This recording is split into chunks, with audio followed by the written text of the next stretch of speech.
Finger print ಕೊಡಲಿಕ್ಕೆ ಓಂ ಪ್ರಕಾಶ್ ಪುತ್ರಿ ಕೃತಿ ನಕಾರವನ್ನು ವ್ಯಕ್ತಪಡಿಸ್ತಾ ಇದ್ದಾರೆ. HSR ಲೇಔಟ್ ಪೊಲೀಸ್ ಠಾಣೆಯಲ್ಲಿ ಕೃತಿ ಬಹಳ ಕಿರಿಕಿರಿ ಮಾಡ್ತಾ ಇದ್ದಾಳಂತೆ. ಪೊಲೀಸರ ಪ್ರತಿ ಪ್ರಶ್ನೆಗಳಿಗೂ ಕೂಡ ಕಿರಿಕ್ ಮಾಡ್ತಾ ಇದ್ದಾಳೆ ಕೃತಿ. ಏನೇ ಕೇಳಿದ್ರು ಡೋಂಟ್ ಆಸ್ಕ್ ಮೀ ಅಂತ ಹೇಳ್ತಾ ಇದ್ದಾರೆ. ನನ್ನನ್ನ ಪ್ರಶ್ನೆ ಕೇಳಬೇಡಿ ನೀವು.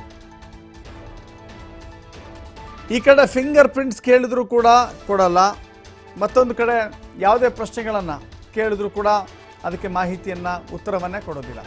ಕೃತಿ ಸ್ನೇಹಿತೆಯರನ್ನ ಕರೆಸಿ ಸಮಾಧಾನ ಪಡಿಸ್ತಾ ಇದ್ದಾರೆ ಪೊಲೀಸರು. ಆದರೂ ಕೂಡ ಫಿಂಗರ್ ಪ್ರಿಂಟ್ ನೀಡಲಿಕ್ಕೆ ವಿರೋಧವನ್ನ ಕೃತಿ ಒಡ್ತಾ ಇದ್ದಾರೆ. ನೋಡಿ, ಒಬ್ಬ ಪೊಲೀಸ್ ಅಧಿಕಾರಿಯ ಮಗಳು ಪೊಲೀಸರಿಗೆ ತನಿಖೆಯಲ್ಲಿ ಸಹಕಾರ ಕೊಡಬೇಕಾಗತ್ತೆ. ಹೇಳಿ ಕೇಳಿ ಇದು ತನ್ನ ತಂದೆಯ ಕೊಲೆ ಇದು. ಆ ಕೊಲೆಯಲ್ಲಿ ತನ್ನ ಪಾತ್ರ ಏನಿದೆ ಅನ್ನೋದನ್ನು ಪೊಲೀಸರಿಗೆ ಖಾತ್ರಿಪಡಿಸಬೇಕಾಗತ್ತೆ.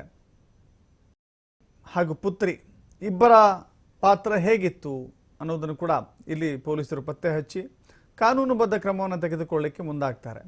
ಕಾನೂನು ಪ್ರಕ್ರಿಯೆಗಳಿಗೆ ಯಾವತ್ತಿಗೂ ಕೂಡ ಯಾವುದೇ ಆರೋಪಿ ಆಗಲಿ ಅದಕ್ಕೆ ಸಹಕರಿಸಬೇಕಾಗತ್ತೆ, ತನಿಖೆಗೆ ಹೋಗೊಡ್ಬೇಕಾಗತ್ತೆ. ಇಲ್ಲಿ ಕೃತಿ, ಓಂ ಪ್ರಕಾಶ್ ಅವರ ಪುತ್ರಿ ಕೃತಿ ನೋ ಡೋಂಟ್ ಆಸ್ಕ್ ಮೀ ಅಂತ ಹೇಳ್ತಾ ಇದ್ದಾರಂತೆ. ಯಾವ ಪ್ರಶ್ನೆಗಳಿಗೂ ಕೂಡ ಉತ್ತರ ಕೊಡ್ತಾ ಇಲ್ಲ, ಫಿಂಗರ್ ಪ್ರಿಂಟ್ಸು ಕೊಡ್ತಾ ಇಲ್ಲ.